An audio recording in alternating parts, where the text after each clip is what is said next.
मौर्य साम्राज्य के संस्थापक चंद्रगुप्त मौर्य को पढ़ने के बाद में हम उसके उत्तराधिकारी बिंदुसार को पढ़ेंगे।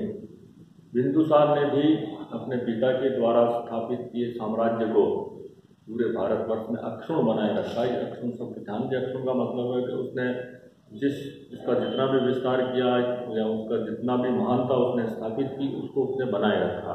हमने पहले पढ़ा था कि चंद्रगुप्त मौर्य ने अपने इस भारत को एक राजनीतिक एकता के सूत्र में बांधा और इसका साम्राज्य था ईरान की सीमाओं से, उत्तर पश्चिम में ईरान की सीमाओं से लेकर के अगर हम दक्षिण जाएं तो उत्तरी कर्नाटका तक था, और पूर्व और पश्चिम का अगर सीमा देखें इसकी तो गुजरात से लेकर के सौराष्ट्र, गुजरात का जो सौराष्ट्र क्षेत्र है वहाँ से लेकर के मगध, बंगाल, वर्तमान जो बांग्लादेश है वहाँ तक इसका साम्राज्य था। इतने विशाल साम्राज्य को इसने अक्षुण्ण बनाए रखा था और लगभग अपने पिता के पदचिन्हों पर चला और उसकी महानता को उसने बनाए रखने का काम किया। इसके नाम के बारे में इतिहास में काफ़ी अलग अलग जानकारियाँ मिलती है। हालांकि हम इसको बिंदुसार के नाम से जानते हैं, लेकिन कई लोग इसको अन्य नामों से भी जानते हैं, तो हमको इसके दूसरे नामों को भी समझना होगा। यूनानी लेखक और यूनानी इतिहासकार इसको भिन्न भिन्न नामों से बताते हैं। जैसे यूनानी इसका पहला जो नाम है वो प्रचलन में है, उसका नाम है अमित्रोचेट्स, ऐसा यूनानी लोग मानते हैं। उनके विवरणों में यही नाम अमित्रोचेट्स ही आपको मिलेगा।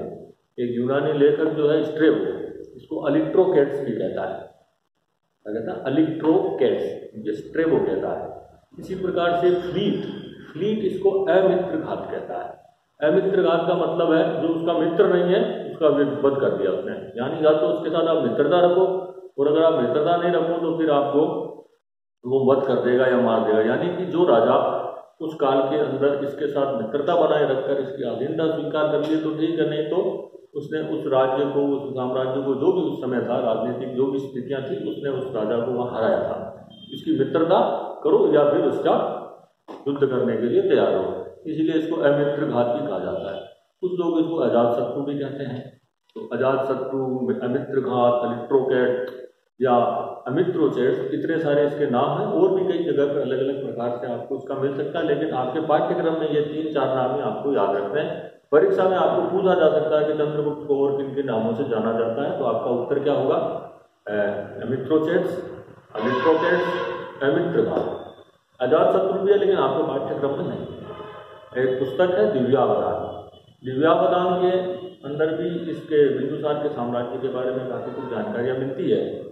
तक्षशिला जो वर्तमान राजस्थान के अंदर है, और उस समय शिक्षा की बड़ी जगह थी, शिक्षा का बड़ा प्रसिद्ध केंद्र था, वो विश्वविद्यालय के रूप में स्थापित था, दूर दूर से लोग वहाँ पढ़ने के लिए आते थे।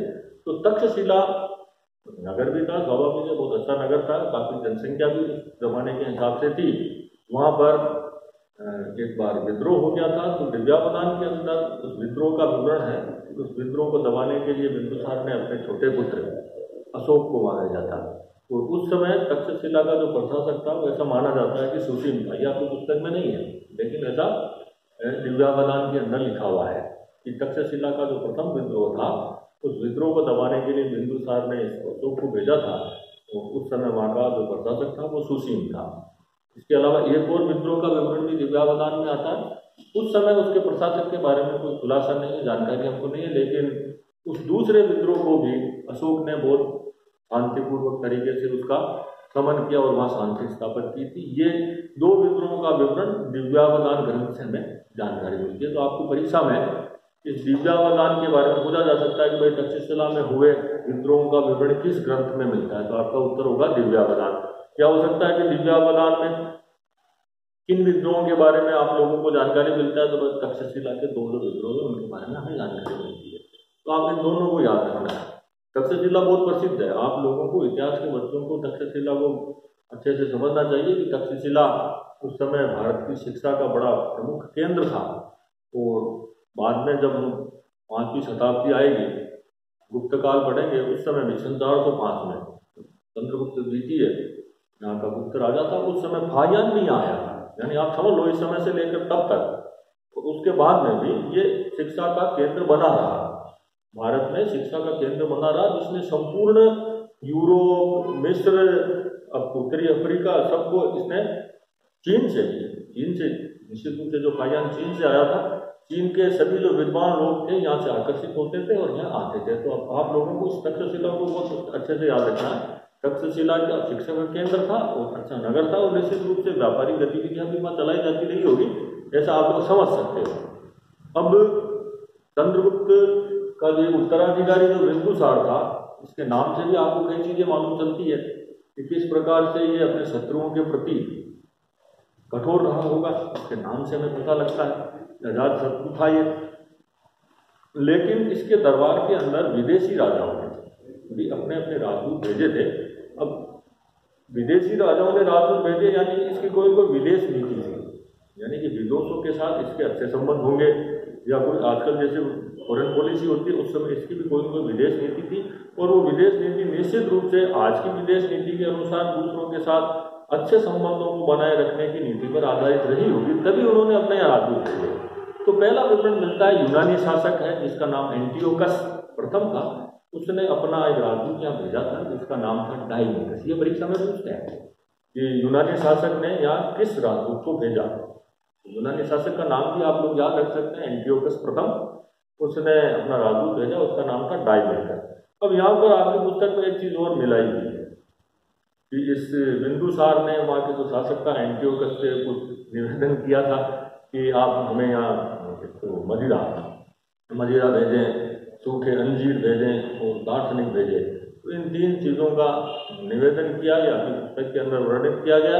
और ऐसा भी पढ़ने में आता है कि उस एंटियोकस ने इनकी प्रथम दो निवेदन को मान लिया था, मदिरा उन्होंने भेज दी, अंजीर भी भेज दिया, और दार्शनिक के लिए शायद उन्होंने उस समय मना कर दिया कि शायद वहाँ ऐसी कोई परंपरा नहीं थी कि दार्शनिक को कहीं भेजा जाए।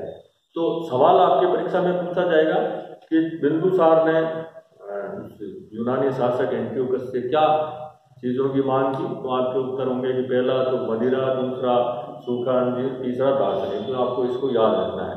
इसका और कोई तारतम्यता इधर उधर से आपके इस पाठ के हिसाब से बैठता नहीं, लेकिन प्रश्न के हिसाब से आपके लिए एक आध नंबर का एक सवाल बन सकता है। और इसके साथ साथ मिस्र का राजा फिलाडेल्फस, इसको टालमी द्वितीय भी बोलते हैं, कुछ लोग इसको टालमी फिलाडेल्फस बोलते हैं, कुछ लोग फिलाडेल्फस टालमी बोलते हैं। तो ये सब मिलाकर है ये आपकी पुस्तक में इसके लिए फिलाडेल्फस और टालमी द्वितीय लिखा हुआ है। इसने भी अपना एक राजदूत यहाँ पर भेजा था जिसका नाम था डायोनिसस, है ना, क्या नाम था, डायोनिसस। उसने जो एंटियोकस ने भेजा था उसका नाम क्या था, डाइमेकस। दोनों में डंडे आ रहे हैं, डे उसमें भी इधर भी डे है, लेकिन आपको ढंग से याद रखना, उल्टा सीधा मत लिख देना कि मिस्र वाले ने कौन सा भेजा, मिस्र वाले को यूनानी में लिख दिया, यूनानी वाले को मिस्र में, ऐसा नहीं करना है। तो फिलाडेल्फस टालमी ने जो भेजा वो डायोनिसस, डायोनिसस है, और उसने भेजा डाइमेकस, इसने यूनानी ने। दोनों को आपको अच्छे से याद रखना है।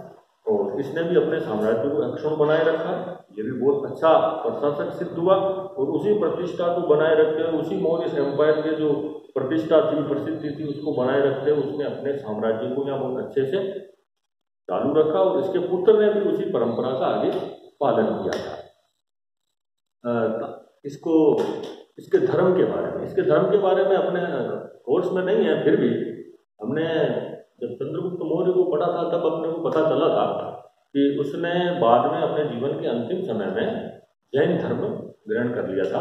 और जैन धर्म ग्रहण करने के बाद में जो वर्तमान कर्नाटका में जो श्रवणबेलगोला जगह, श्रवणबेलगोला में उसने उपवास करके अपने शरीर का त्याग किया था। तो ये हमने उस चंद्रगुप्त मौर्य के बारे में पढ़ा था, लेकिन इसने उस जैन धर्म को माना नहीं माना ऐसा विवरण नहीं मिलता है, परंतु ऐसा माना जाता है कि आजीवक संप्रदाय को मानने वाला था। ये अपनी जानकारी के लिए इसने आजीवक संप्रदाय को अपनाया और उनको कहीं प्रोत्साहन भी दिया, उनको कहीं दान भी दिया, आजीवक संप्रदाय को मानने वाले लोगों को।